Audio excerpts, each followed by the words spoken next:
El tribunal ha respondido cada una de las incidencias y de las excepciones con relación a lo principal, como se había anunciado, por la naturaleza de la Junta.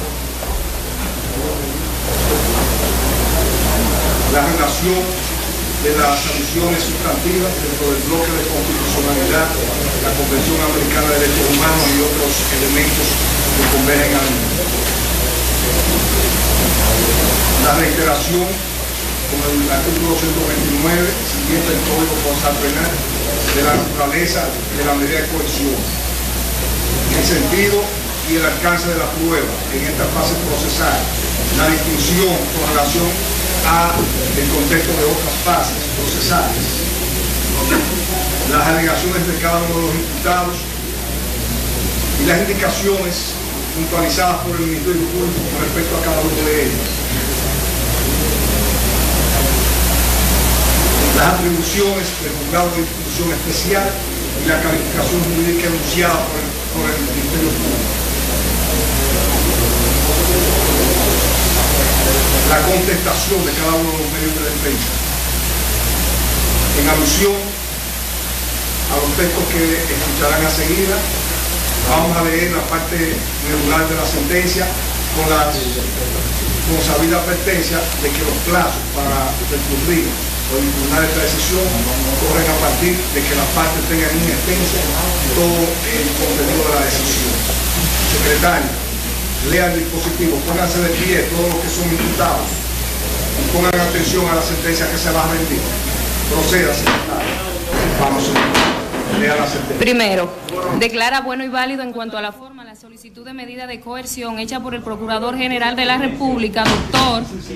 Jean Alain Rodríguez, en contra de los ciudadanos Juan Temístocles Montaz, ministro de Economía y Planificación, Tommy Alberto Galán Grullón, senador de la República por la provincia de San Cristóbal, Julio César Valentín Jiminián, senador de la República por la provincia de Santiago de los Caballeros, Alfredo Pacheco Soria, diputado al Congreso Nacional por el Distrito Nacional, Ángel Rondón Rijo, Víctor José Díaz Rúa, César Domingo Sánchez Torres, Ramón Radamés Segura, Juan Roberto Rodríguez Hernández, Porfirio Andrés Bautista García, Rudy González, Bernardo Antonio Castellano de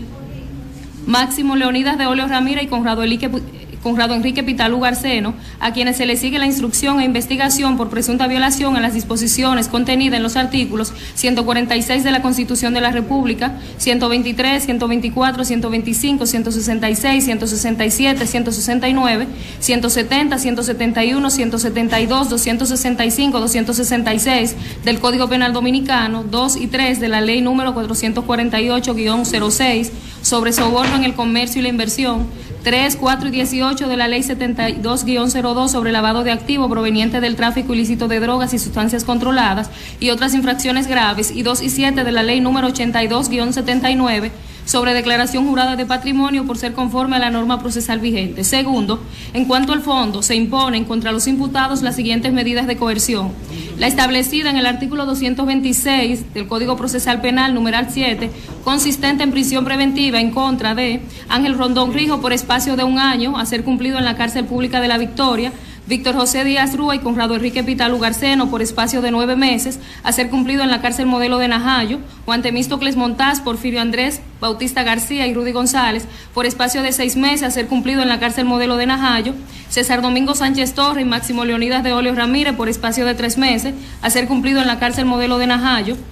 La establecida en el artículo 226 del Código Procesal Penal, numeral 6, consistente en arresto domiciliario contra Ramón Radamés Segura y Juan Roberto Rodríguez Hernández por espacio de 9 meses. Las establecidas en los artículos 226 del Código Procesal Penal, numeral 1 y 2, consistente en la presentación de una fianza ascendente a 5 millones como garantía económica e impedimento de salida del país contra Tommy Alberto Galán Grullón, senador de la República por la provincia de San Cristóbal, Julio César Valentín Jiminián, senador de la República por la provincia de Santiago de los Caballeros, y Alfredo Pacheco Soria, diputado al Congreso Nacional por el Distrito Nacional. Tercero, se declara complejo el presente proceso. Cuarto, se le otorga un plazo de 8 meses al Ministerio Público para concluir el procedimiento preparatorio, tal y como lo dispone el artículo 370 del Código Procesal Penal. Quinto, rechaza todas las excepciones e incidentes por improcedentes, mal fundados y carentes de base legal. Sexto, ratifica el desglose del imputado Bernardo Castellano por las razones que fueron anteriormente expresadas. Séptimo, se le advierte a las partes que estén en desacuerdo con esta decisión